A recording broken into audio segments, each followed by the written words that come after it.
세상이 어떻게 되는 것인가 하는 부분은요, 제가 이제 조금 전에 말씀드린 상관관계를 기준으로 생각해보면 아까 제가 AR에서도 말씀드렸지만 평균적인 데이터는 이제는 사람이 만드는 일은 거의 사라지는 쪽으로 갈 겁니다.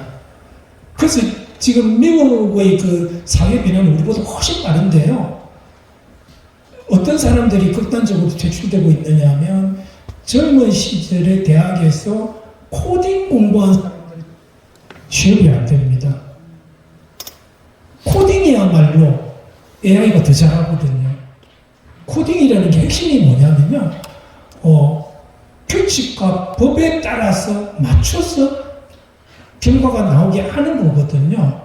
그런데 최고의 그 관리자들은 오히려 더 잘 살아남지만 초보적인 작업을 할 필요 없어요.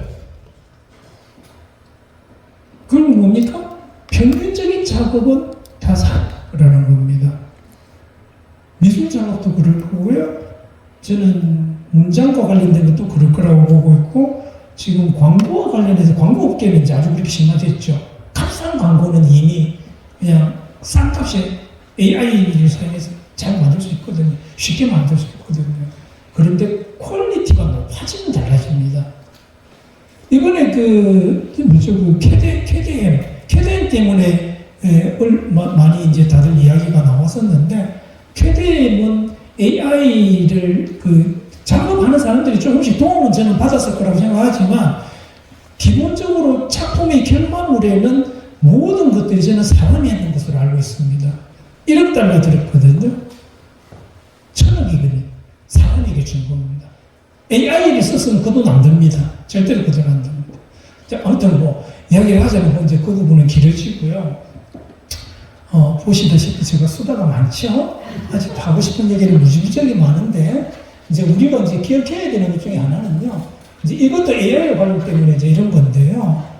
제가 그 책에도 앞부분에 그 얘기 썼습니다만, 이렇게 그 기술이 발달하고 좋은 도구가 많음에도 불구하고, 북에서 도마와 칼이 왜 안 없어지는지 알아야 된다는 이야기를 제가 거기다 썼어요. 도마와 칼이 과연 언젠가 없어질까? 없어질지도 모르겠지만 남을 겁니다. 도마와 칼이야말로 무한한 변수들을 해결하는 힘이거든요.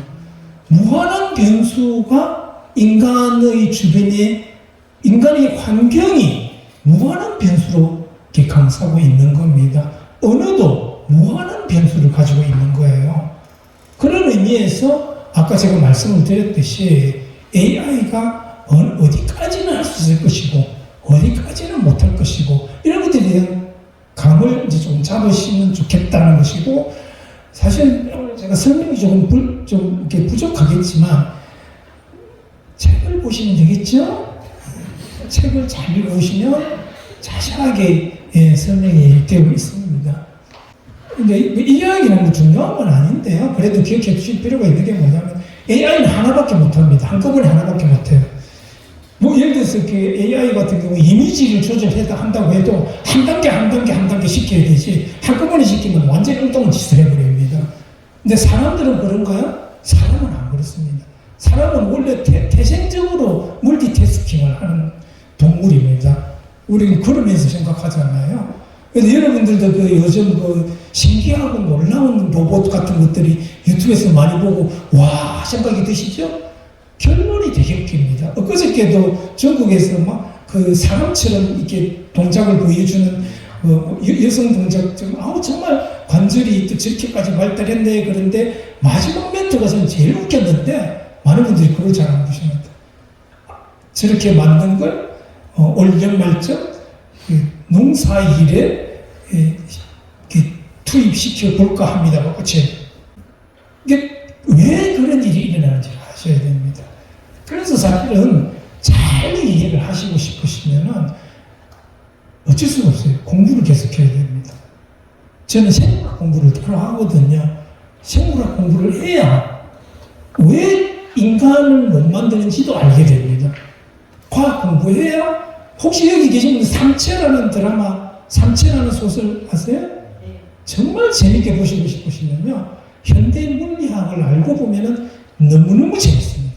제가 산체를 재밌게 읽고 싶으면 산체에 나오는 물리학만 따로 강의를 하긴 하는데요. 아무튼 방법이 없어요. 이미지 잘 만들고 싶어요. 뭔가 하고 싶어요. 저게 거짓말인지 사실인지 알고 싶어요. 이제는 옛날과 가장 크게 달라진 것이 아무도 가르쳐주지 않는다가 다릅니다. 어떻게 된다는 겁니까? 각자도생입니다. 앞으로는 이 각자도생은 사라지지 않을 겁니다.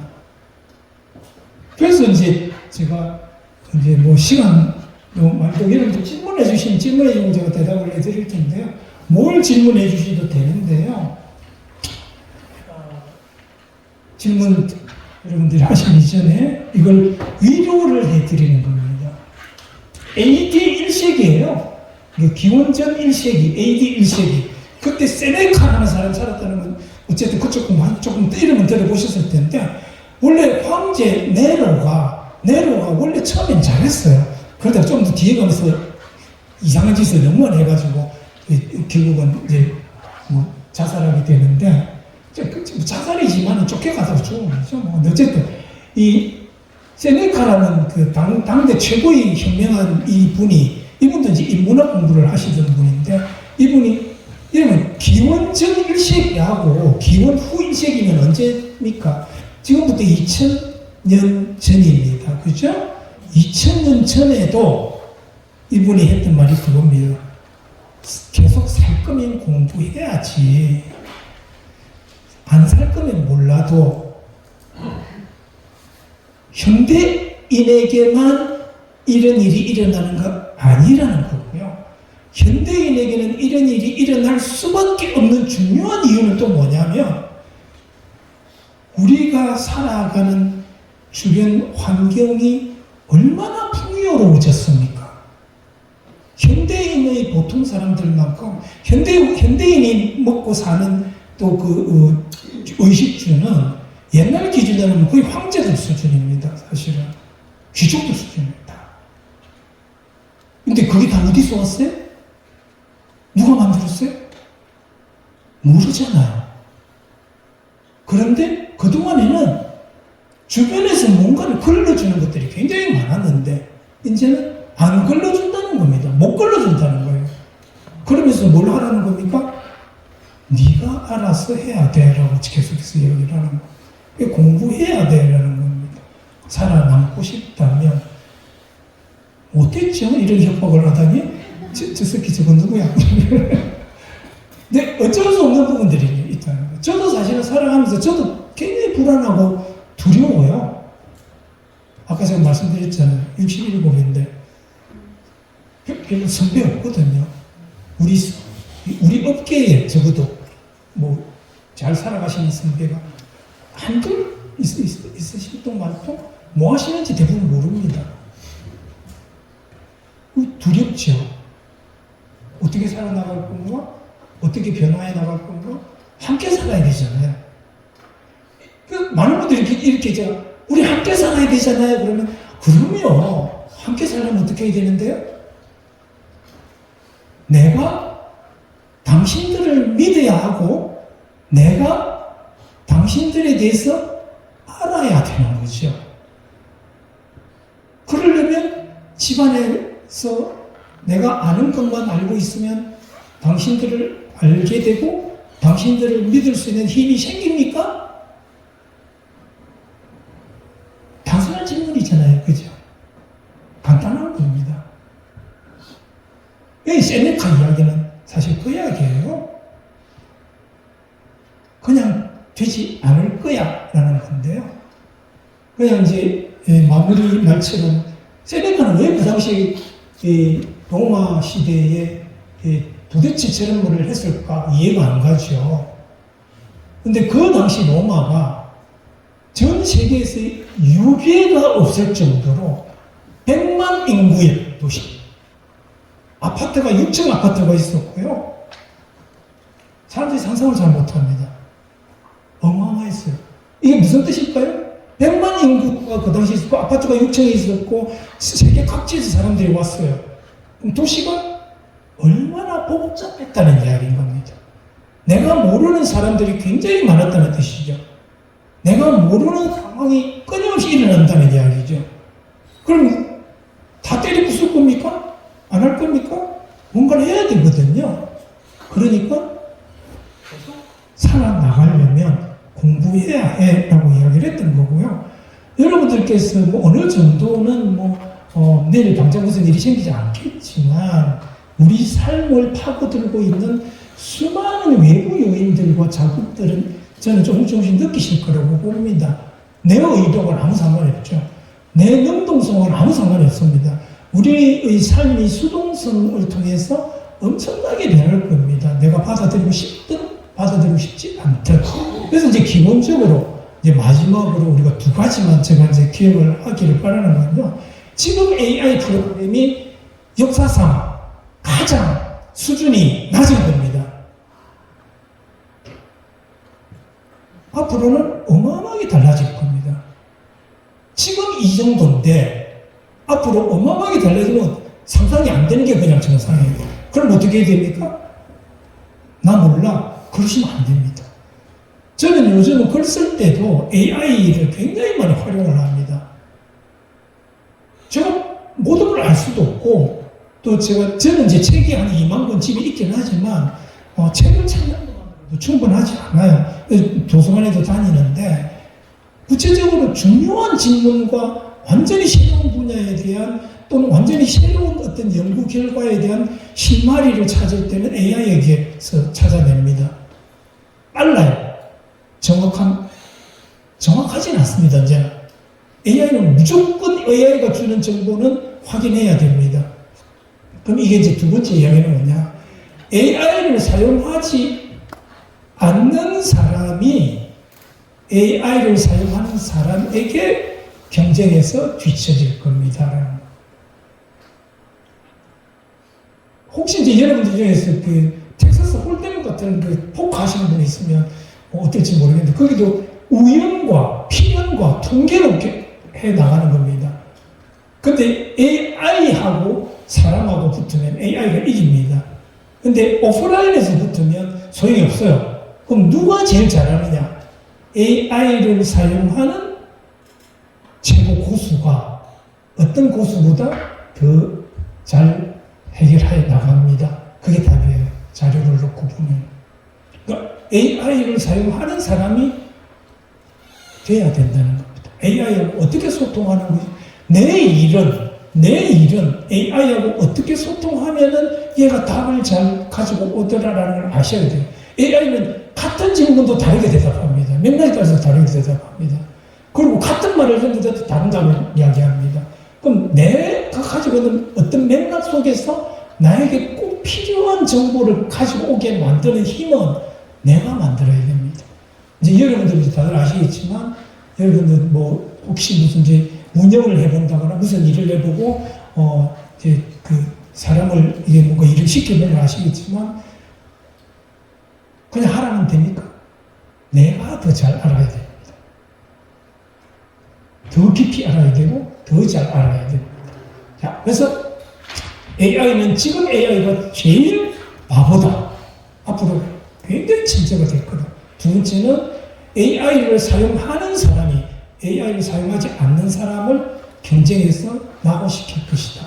AI가 사람을 낙오시키는 거 아닙니다. 그걸 이해를 하시길 바라는 거고요. AI와 관련해가지고 더 이제 궁금하신 게 있으시면은 뭐 여러 가지 관점에서라도 나중에 뭐 디플에서 질문해 주시면 대답해 드리도록 하겠습니다. 일단 이 정도로 오늘 강의는 정리를 하고 질문이 있으시거나 다음 단계로 넘어가시죠. 이어서 질문을 받겠습니다. 혹시 챗GPT 교육을 받으신 분도 계시고 받고 계시는 분도 계시고 지금 생활에서 쓰시는 분들도 계신 것 같아요. 먼저 이렇게 질문자 있으면 손들어 주십시오. 네네.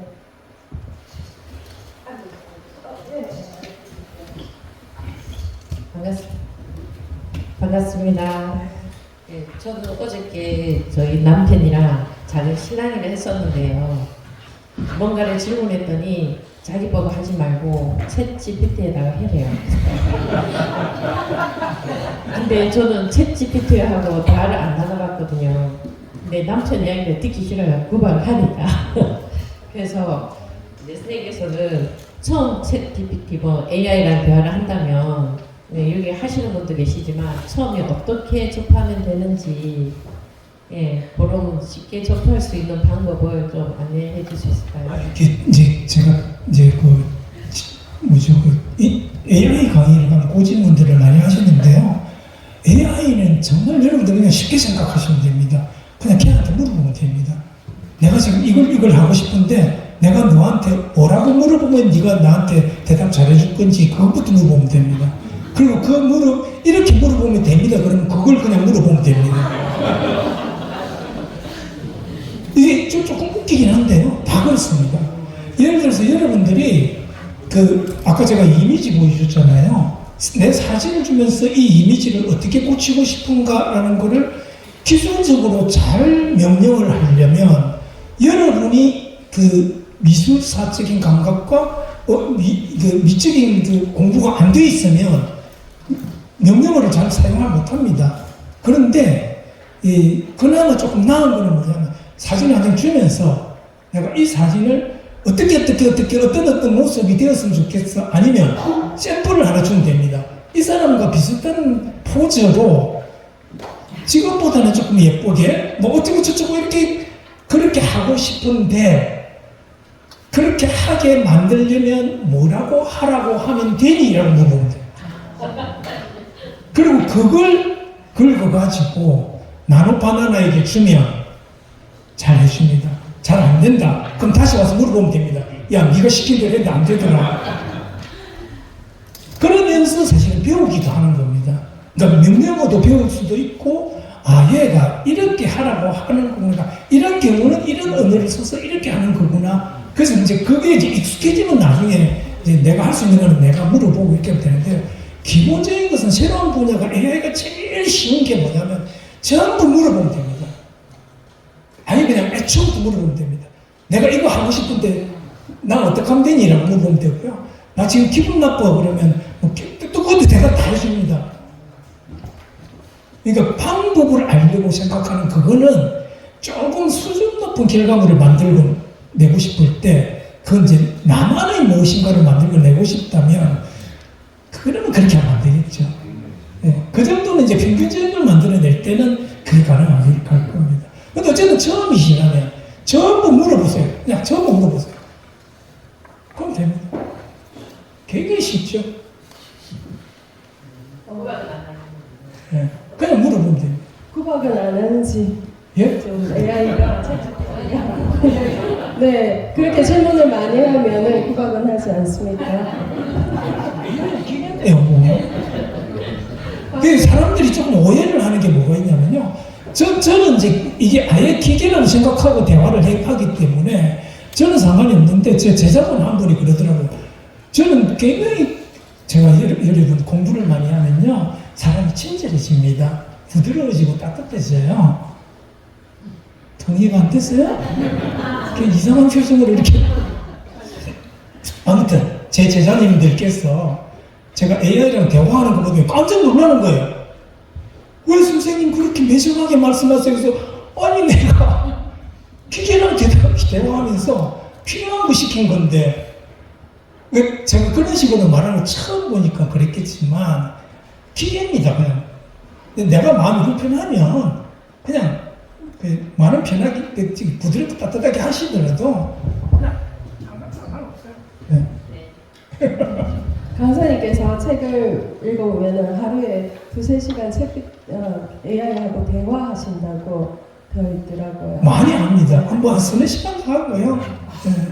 왜냐하면 그래서 대체적으로 제자랑 비슷한 건데요.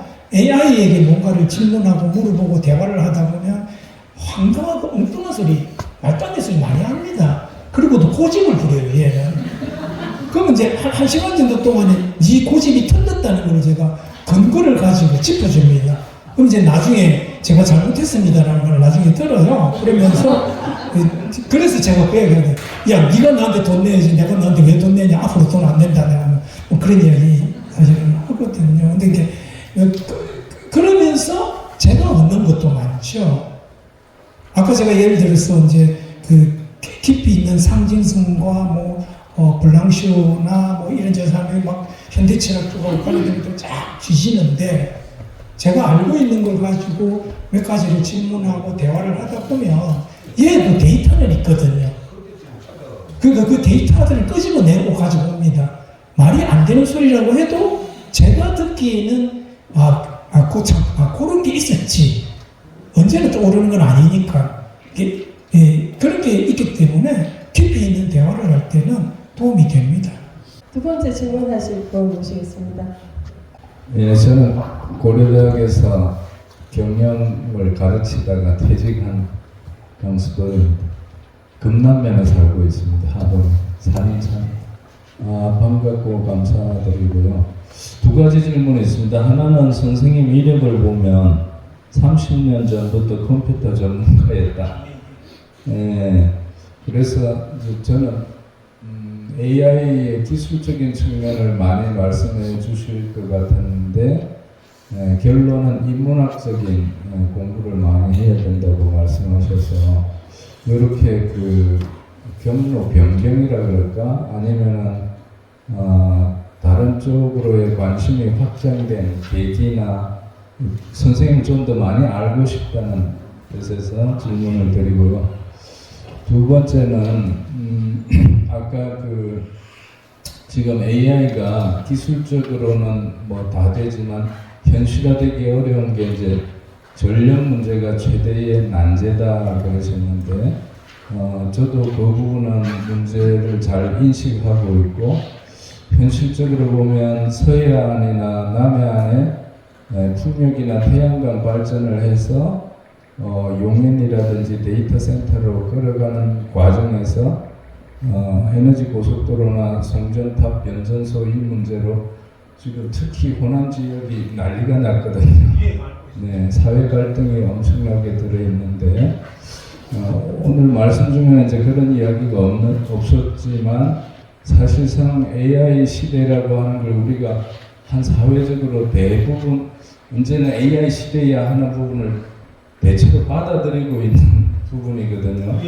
그럴 적에 좀 걱정이 되는 것이 이런 기업들의 그런 노력이나 정부가 주창하는 어떤 구호나 방향이 AI를 반드시 구현하려고 하는데 그 과정에서 사회적인 갈등 부분을 어떻게 해결할 수 있을지에 대해서 좀 여러 가지 어려운 문제가 많을 것 같거든요. 그런 부분에 대한 선생님 생각을 듣고 싶습니다. 정말 어려운 질문을 하시네요. 컴퓨터와 관련해가지고는요, 저는 혹시 아시는지 모르겠는데, 옛날에 펀칭 하던 시절 아세요? 옛날 프로그램에 펀칭 하던 시절이 있었어요. 이게 이제, 포트런이라는 컴퓨터 언어가 있습니다. 포트런부터 저는 공부를 했었어요. 어릴 때. 포트런부터 썼고, 애플 1부터 썼고. 그래서 이제 91년인가 92년인가 93년인가 잘 기억은 안 나는데요. 한국의 컴퓨터 전문가 10명 뽑을 때 뽑힌 적이 있습니다. 그래서 이제 초기 얼리 어댑터였기 때문에 그래요. 그래서 이제 초기부터 이제 그런 걸 많이 했고요. 그 당시 컴퓨터 관련된 신기술 관련된 글을 많이 썼습니다. 그래서 이제 그런 게 하나가 있고요. 두 번째는 왜 인문학 쪽으로 갔는가라는 저는 이제 제가 뭐 딱히 뭐 복잡한 생각이 있었던 건 아니고 제가 궁금해하는 것이 결국은 이제 좀 근본적으로 사람의 삶에 대한 것이 더 많다 보니까 저절로 그걸 갔을 거라고 생각을 하는데요. 저는 사실은 대학 교부 졸업했어요. 그런데 98년부터인가 느닷없이 저보고 강의해달라는 연락이 오기 시작을 했고 그래서 이제 한겨레 노동교육연구소라는 데서 전임 강사로 강의를 시작하면서 이제 대학까지 강의를 이제 뭐 시간 강사지만 강사료를 너무 적게 줘서 하다가 말았습니다만은 강의를 이제 많이 하게 되었고 인문학을 이제 계속 공부를 하다 보니까 이제 제자들이 그룹이 생겼어요. 제자들이 그룹을 만들어서 제자들이 계속 해달라고 했기 때문에 인문학의 모든 분야에 대해서 강의를 합니다. 사실은. 근데 제일 저는 중요하게 생각하는 게 언어학 분야입니다. 그러니까 문자성과 구술성에 대한 이해 없이는 저는 다른 이해는 그 밑바닥이 안 만들어진다고 생각을 하거든요. 그래서 구술성과 문자성에 대한 이해가 굉장히 중요한데 그걸 가르쳐주는 사람도 없고 언어학도 미비하고 공부하기도 어려워요. 그래서 이제 저는 그걸 이제 따로 다 공부를 해가지고 이제 제자들한테는 첫 번째 커리큘럼은 언어학입니다. 그래서 문자성과 구술성에 대한 것과 자세히 설명을 하고 이제 두 번째가 문학 언어고요. 세 번째가 미술에 대한. 저는 미술에 대해서 자꾸 특별하다고 생각하는 게 이해가 안 가요. 왜냐하면 우리 끊임없이 보는 게 주변의 이미지잖아요. 근데 내가 지금 뭘 보고 있는지도 잘 모르고 그냥 그걸 괜찮다. 굳이 그 사람이 괜찮다고 생각하니까 괜찮은 거지 안 괜찮은 거거든요. 아까 제가 피에타 보여드렸잖아요. 사람들이 그거 보고 예쁘네. 그 분당에 가면 세계에서 인정받은 사분이 3개가 있는데요. 분당 성당이 하나 있습니다. 거기 가면 볼 수는 있는데 여러분들 식물 볼 수가 있는데요. 저는 개인적으로 굉장히 기괴하게 보이거든요. 아까 제가 말씀드렸잖아요. 한편으로는 제작자 입장에서 보기 때문에 그런 거죠. 글도 제작자 입장에서 보기 때문에 글이 다르게 이제 읽힐 수도 있는 거고요. 그래서 이제 인문학, 이제 그런 의미에서 미술사도 사실은 저는 언어의 일종이라고 생각하고 표현 방식의 일종이라고 생각하기 때문에 해야 된다고 생각을 합니다. 그리고 이제, 그래, 아까 제가 말씀드렸잖아요. 메타하고, 인스타에서 페이크 광고로 어마어마한 수익을 올렸기 때문에 그게 나중에 문제가 돼서 제기가 되었는데, 전 처음 볼 때부터 저 전부 페이크다라고 규정을 했거든요. 그러니까 한눈에 보이는 그 훈련이 돼야 된다는 겁니다. 앞으로는 AI 시대에서 아마 제일 여러분들이 난감한 상황에 들어가는 중요한 것 중에 하나가 뭐냐면 페이크를 구별 못하는 거예요. 근데 이거 굉장히 심각해질 겁니다. 복잡한 문제가 있어요. 그런데 공부를 하고 보면은 페이크는 페이크라는 게 그냥 금방 보입니다. 아까 제가 이야기를 했잖아요. AI가 쓴 글 보면 저는 뭐 일부러 테스트는 안 해봤지만 AI 글이라면 저는 알 수 있으리라고 봅니다. 왜냐하면 아까도 제가 말씀드렸지만 AI는 인과관계 중심과 인간의 감각을 잘 드러내는 방식으로 그런 흉내밖에 못 냅니다. 다른 데서도 이렇게 써지니까 좀 따라 쓸 수는 있지만 나만의 시그니처가 담겨있는 어떤 것들을 못 해냅니다. 그걸 읽어낼 수 있어요. 근데 지금 앞으로는 그거 읽어내느냐 읽어내지 못하느냐가 페이크를 찾아내느냐 못 찾느냐고 아주 어느 순간에는 굉장히 중요한 갈림길이 있을 수도 있습니다. 그래서 아까 제가 말씀드린 거예요. 그냥 여러분들 공부하세요. 이게 아니에요. 한 번쯤 심각한 곤란을 겪을 때가 올 겁니다. 이렇게 생각합니다. 그런 이야기고요. 그래서 이제 저는 뭐 미술사 그렇게 하는 거고 현대철학을 공부를 해보면 압니다. 왜 꼭 필요한지. 그리고 아까 제가 말씀드린 현대과학을 모르면요. 정말 판단을 못하게 됩니다. 이제 조금 전에 이제 그 두 번째 질문하신 것 때문에 이제 잘 연결이 돼서 그래서 이제 저는 이제 마지막으로 현대 과학 공부를 따로 시키는데 제가 이제 강의도 하고 시키는데요. 저는 개인적으로 그 남해안의 그 풍력과 뭐 이런 쪽이 효율적일 수도 없다고 봅니다. 이제 이게 이제 그 전력과 관련된 거 공부를 해보면은요, 여러분 그 어떤 이야기들하고 사실은 비교가 좀 되느냐면요, 미국에 가면은 미국 오지에서 그 수력이나 뭐 이것저것 해가지고 풍력이나 해서 전력을 이렇게 발전하는 데가 있어요. 안 팔립니다. 못 팔아요. 이유가 뭘까요? 옮기지를 못해요. 옮기는 동안 다 날아가 버립니다. 그럼 그걸 누가 사느냐? 비트코인 채굴하는 사람들이 거기 들어갑니다. 그래서 거기서 생산한 걸 가지고 비트코인만 계속 돌리고 있는 거예요. 일상 생활에서 사용하려면 갖고 와야 되잖아요. 우리 도시에. 못 갖고 옵니다. 여러분, 제주도에 있는 풍력발전소가 제대로 작동이 안 되는 이유가 뭘까요? 풍력발전소 하나 만드는데 돈이 얼마가 드는데 거기서 전기가 들죠? 안 됩니다. 제주도 거의 제대로 작동하지 못하고 있습니다. 생산되는 그 자리에서 쓰면 모를까? 그것을 이렇게 공장까지 가지고 오는 문제는 그렇게 단순하지 않아요. 그럼에도 불구하고 이제 필요한 것을 하겠다라고 그것도 이제 기반 시설이니까 SOC거든요, 그것도. 사회 기반 시설로서 뭔가를 만들겠다고 하는 것 자체는 저는 반대할 생각은 없지만, 여러분, 데이터 센터가요, 그 전기가 뜨는 정도가 얼마냐면, 아까 제가 그 얘기했죠. 핵발전소 하나가 1기가와트를 발전을 합니다. 근데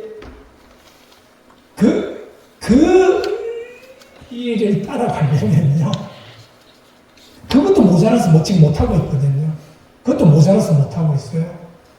그런데 풍력, 저는 일단 생산량도 불가능할 거라고 보고 있고, 그걸 옮기는 문제도 저는 글쎄 그 사회 기반 시설로 만들 시간이 많이 걸리겠죠. 그것도 여러분 기억해야 돼요. 시간이 많이 걸립니다. 이게 굉장히 중요한 문제. 지금 전 세계적으로 아까 배우겠잖아요. 지금 현재 이거 빅테크들이 원하는 정도의 전력을 생산하려면 핵발전소를 몇 개를 지어야 된다고 하더라? 이렇게 몇 개라고 하더라도 하나를 짓는데 얼마쯤 걸리는지 혹시 아세요? 짧아도 7년에서 10년 걸립니다. 왜 그럴까요? 여러분, 하동에 와서 핵발전소 짓겠다 그러면 다들 여러분 다 찬성합니까? 여러분 옆집에 짓겠다 그러면 찬성하시나요? 그럼 무슨 일이 일어나나요? 전 세계가 다 똑같습니다. 짓기 시작하겠다고, 내 집 지을게 그런다고, 그래 지어라 이러는데 단 한 군데가 없어요. 그러면 발전할 때까지 시간이 최소한 7년, 8년, 10년 걸립니다. 그럼 예를 들어서, 그러니까 제가 아까 그 얘기 드린 거예요. SMR을 아직 실용화 되지도 않았어요. 많은 분들이 SMR을 모르셔도 상관없는데요. 저는 그게 정말 실용화 될까 궁금하기도 해요. 사실은. 꿈이거든요. 어떤 의미에서는. 그거 되면 좋죠. 되면 좋은데, 좋은지 안 좋은지 저도 잘 모르겠습니다만. 저는 그래서 이제 지금 사실 아까 제가 말씀드린 AI가 일부 버블이라고밖에 저는 생각할 수밖에 없는 이유가 최근 들어서 제가 보기에는 증거도 드러났다고 생각하는 거죠.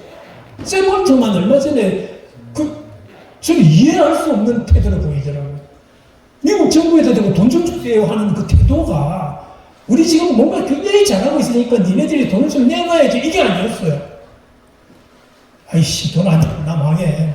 나 죽일 거야 살릴 거야. 딱 그런 태도였어요. 그리고 지금 그 미국에서 월가에서 이렇게 계속해서 이제 지적하는 게 그거거든요. 순환 축자. 엔비디아에서 돈을 내가지고 오픈AI 넣고, 오픈AI에서 돈 내가지고 AMD 넣고, AMD에서 돈 내가지고 또 뭐, 지네들끼리 계속, 그래서 지금 뭡니까, 블랙웰 그 칩을 엔비디아가 돈을 줘서 그 사람들이 사가는 겁니다. 이게 옛날 메타버스가 뽑을 때랑, 인터넷 뽑을 때랑 좀 비슷한 현상이 있어요. 저는 뭐 AI가 그 이전의 것과 다르다고 지금 다들 이야기하는데 그렇지만 제가 조금 전에 말씀드렸듯이 전력 문제 분명히 금방 해결 안 됩니다. 금방 해결될 수가 없어요. 그러면 전력이 없는데 기술 뭐 엄청나게 발달했다 칩시다. 어떡할 건데요? 못 돌리는데. 나이까지 다가오지 않는데. 그리고 휴머노이드 로봇도요, 제가 책에 그냥 간단하게 썼습니다만은 수소전지의 문제와 지금 현재의 컴퓨터 칩의 엄청난 고성능의 변화가 없으면 휴머노이드로도 안 됩니다. 불가능해요. 기술적으로 불가능합니다. 그 이야기 하자면 그것도 길이 그래서 이제 책에 그래서 간단하게 썼습니다만은 다음에 이제 기회가 나면 제가 기술적인 것들을 다 좀 다룰까 싶긴 한데 어쨌든 지금 기술적인 이야기를 아주 길게 해봐야 그렇고 기본적으로 제가 말씀드린 오늘 뭔가가 안 된다고 하네요. 이게 제 의견이 아니고요. 전부 그 분야의 전문가들 의견입니다. 저는 그런 전문가들의 의견을 수집하고 자료화해서 검증을 해본 겁니다. 이 말이 가능한 말인가? 저게 맞는 말인가? 저게 틀린 말인가? 그걸 검증을 해본 겁니다. 여러분 중국에서 왜 엔비디아 칩 안 쓰고 하겠다고 했을까요? 저는 제가 생각을 해봐야 됩니다. 여러 가지가 있죠. 그래서 아무튼 두 가지 질문에 대한 대답이 예. 예, 강연 잘 들었습니다. 진기업연의 박희성입니다. AI가 앞으로 인간의 노동을 아마 앞으로 많은 부분에 이렇게 차지할 것으로 봅니다. 근데 우리 사람으로서 사람만이 가질 수 있는 고유의 그런 경쟁력을 가지게 된다 그러면 어떤 부분을 우리가 좀 많이 이렇게 준비해야 될지 한번 말씀을 듣고 싶습니다. 제가 좀 울려가지고 말을 정확히 못 알아들었는데 옆에 계신 분이 다시 한번 예, AI 질문을 간단하게 줄여서 예. AI가 많은 부분에 지금 인간의 노동을 앞으로 아마 잠식하지 않을까 생각이 드는데 네. 그 AI보다 뛰어나게 우리가 준비할 수 있는 고유의 그런 경쟁력을 말씀해 주신다면 어떤 걸 말씀해 주실 수 있을지 궁금합니다. 이사님. 아까도 제가 말씀드렸지만 AI를 안 쓰고 인간이 더 잘한다 그럴 필요 전혀 없다는 게 기본 생각이고 제가 그거 관련해 가지고는 이제 약간의 아이디어 또는 뭐 상징 또는 비유가 될 만한 내용이 책의 뒷부분에 보면은 책 뒷부분에 병아리 감별사 이야기가 나옵니다. 병아리 감별사와 AI가 어떻게 변화를 그 갈등 구조가 결국 어떻게 될 것인가에 대한 예측이거든요. 그런데 사실은 그냥 이야기를 단순화시키면 평균적으로 누구나 할 수 있을 것 같은 작업은 저는 AI 쪽으로 가버릴 거라고 봅니다. 어렵지 않은 쪽으로. 꼭 문제도 안 되고 하니까 그냥 쉽게 버릴 거라고 봅니다. 예를 들어서 지금도 큰 식당에 가면은 서울은 대부분 그런데요. 음식이 이게 운반하고 주문받는 아주 단순한 AI지만 로봇이 왔다 갔다 합니다. 그건 전혀 문제가 안 될 거라고 생각하고 그런 쪽으로 발달할 거라고 저는 봅니다. 그런 것들은. 그런데 이제 아까도 제가 말씀드렸듯이 이제 음식점을 기준으로 하면 조금 고급 식당으로 가면은 AI 쓰지 않을 거라고 봅니다. 밥을 왜 먹으러 가느냐라는 문제가 있는 거죠. 우리가 그냥 끼니 때우러 가는 문제랑 어디엔가 가가지고 행복하고 즐거운 마음으로 무엇인가를 먹고 싶다면 이제 다른 식당에 가겠죠. AI가 아니라. 그런 정도의 구별이 저는 있을 거라고 봅니다. 그러니까 평균적인 다 똑같은 결과물 끼니 때우기 만약 그런 거라면 이제 앞으로 사람이 필요 없어지지 않을까라는 생각이 들지만 예를 들면 제가 그래서 이제 재미삼아 제가 요리를 좀 하거든요. 아시는 분 아시죠? 네. 다들 알리오 올리오를 제가 이제 가끔 손님이 오시면 알리오 올리오를 제가 특별한 알리오 올리오를 만들어 드리는데요. 그러니까 특별한 제가 만든 알리오 올리오는 AI가 못 만듭니다. 이런 거죠. 그리고 이제 만일에 제가 식당을 한다면 저라는 사람도 알고 저랑 이야기도 좀 나누고 싶고 그러면 제가 만든 AI의 평균적이고 표준적인 레시피를 만든 게 아닌 저만의 시그니처가 있는 그것이 더 잘 팔릴 수도 있죠. 또는 금전적으로 문제가 안 되게 팔릴 수도 있죠. 더 좋아질 수 있어요. 그런 식으로 공존을 하거나 아까 제가 말씀을 드렸듯이 그 병아리 감별사의 문제는 조금 다른 문제입니다. 병아리 감별사는 지금 현재 전 세계적으로 80%는 인간이 하고 있어요. 병아리 감별사. 근데 한 20% 정도가 유럽에서 기계가 시작을 했습니다. AI는 아니지만 어쨌든 기계화가 되기 시작했어요. 이유는 좀 복잡합니다. 그건 책을 보시기를 바라고요. 좀 자세하게. 그렇게 되었을 때 앞으로 그럼 과연 병아리 감별사는 없어질 것인가? 저는 안 없어질 거라고 봅니다. 병아리 감별사가 굉장히 이상한 직업입니다. 이게 그 과학자들 심포지엄 할 때 제가 옛날에 보고 깜짝 놀랐는데 과학자들 심포지엄 하면서 우스갯소리로 무슨 이야기를 한 게 있냐면요. 아니 병아리 감별을 하는데 이게 어떻게 감별하는지 기록이 안 돼요. 근거를 몰라요. 근데 감별사는 훈련을 좀 하면은 98%를 감별해내요.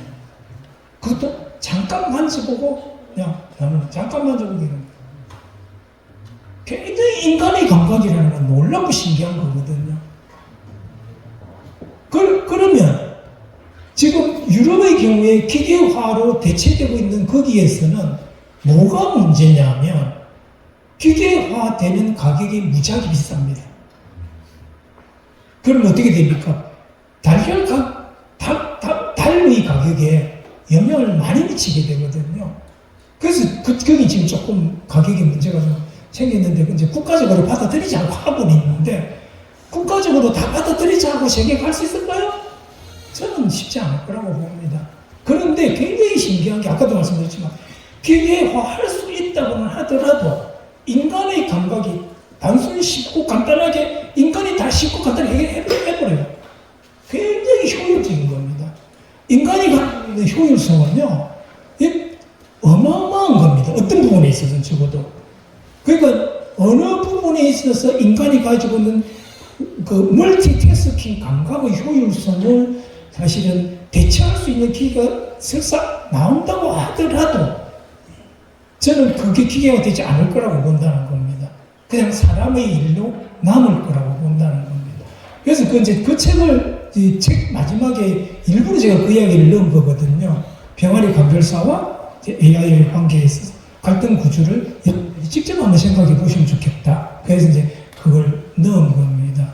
네, 시간이 좀 많이 지난 관계로 제가 책을 처음부터 끝까지 줄을 많이 치면서 읽어봤는데 이제 감별사 이야기부터 해갖고 맨 마지막에는 하는 이야기가 오늘 강사님께서 끝까지 우리에게 희망을 주신 게 인간의 창의력, 경쟁력 부분에 있어가지고 공부만 하면 살아있는 한 방법을 열심히 공부를 하면 아무 문제 없다 결론이 있었습니다. 표현을 저기 작가님 책에 보면은 거인을 얻기 위해서 춤을 출 수 있는 사람이 되면 된다고 했거든요. 그 부분이 가장 인상적이고 저기 작가님과 오늘 저기 이병주 문학관에서 강의 이후로 저녁을 준비를 했습니다. 식사하시면서 편안하게 더 깊은 이야기, 하고 싶은 이야기 다 나눠주시면 좋겠습니다. 혹시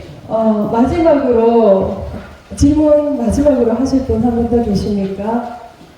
네. 절대로 이 말은 안 할 수 없다 하십니다. 네.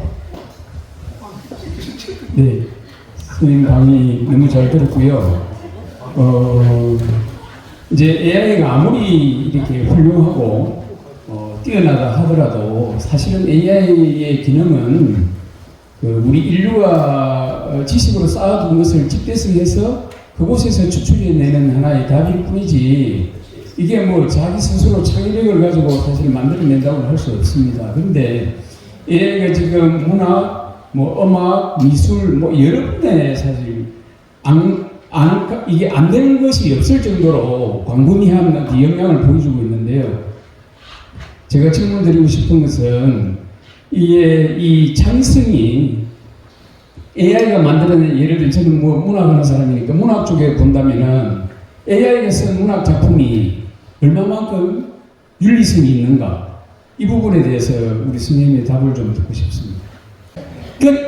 조금 이제 다른 다른 답일 수는 있는데요. 제가 아까 말씀을 드렸듯이 예를 들면 이제 저는 조금 오해가 있지 않을까 그런 생각이 좀 있는 게 아까도 제가 말씀드렸듯이 AI는 도구인 따름인 거거든요. 그러니까 AI의 도움을 받아서 무엇인가를 잘 했다라고 하면은 잘 하게 되는 것은 인간의 손길이 가야만 잘 만들어진 예술품이 되는 거거든요. 예를 들면 미술품 같은 경우도 AI가 만들었다고 자꾸 이야기를 하는데 AI가 만든 게 아니고 AI라는 도구를 사용을 해서 인간이 만든 것이거든요. 좋은 글도 저는 마찬가지로 생각하는데요. 근데 아까 제가 말씀을 드렸듯이 미술도 마찬가지고 문학도 마찬가지지만 AI는 언어를 이해하는데 한계가 있습니다. 아까 제가 말씀드렸어요. 걔는 AI는 공부한 게 전부 다 텍스트밖에 없어요. 근데 우리는 텍스트로 이해하는 겁니까? 아니잖아요. 텍스트 속에 우리가 사용하는 언어 안에는 나의 세계가 들어있고 우리의 세계가 들어있고 우리의 삶이 들어있잖아요. AI는 그걸 모릅니다. 어떻게 해도 모릅니다.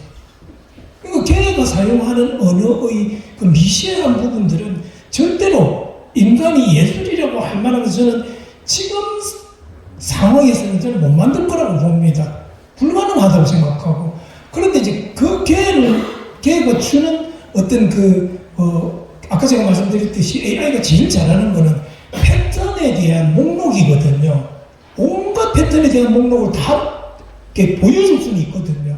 근데 내가 무엇인가를 생각을 하고 있는데 잊었던 것이 있을 수 있잖아요. 생각을 막상 못했던 것이 있을 수 있잖아요. 근데 수많은 목록 중에 하나가 내가 이걸 생각하고 싶었는데 그런 게 있을 수 있잖아요. 그 친구하고 이야기하다가도 나오는 거잖아요.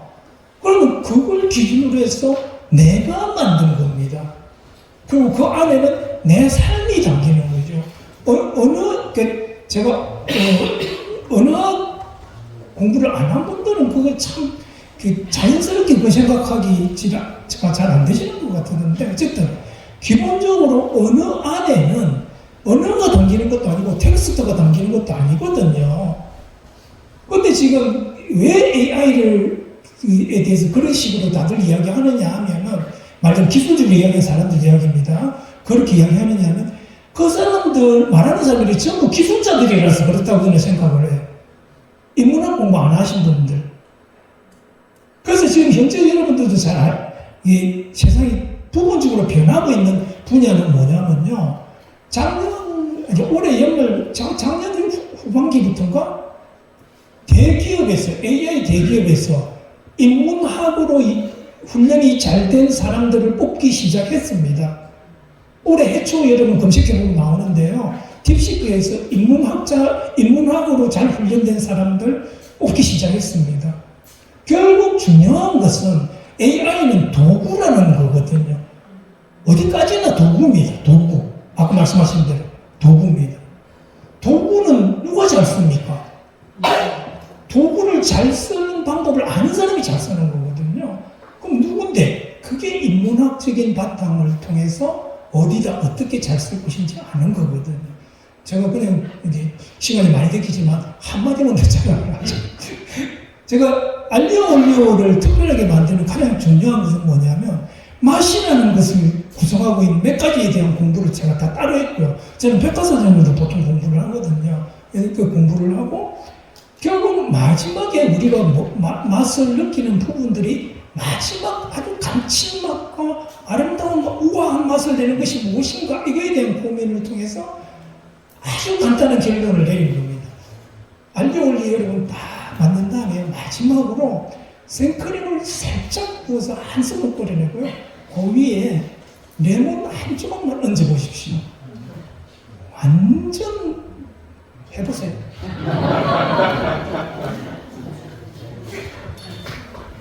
두 시간 동안 특강해주신 작가님께 박수 한번 문학관이 이렇게 뜨거울 때가 있었나 하고 깜짝 놀랐습니다. 네, 감사합니다.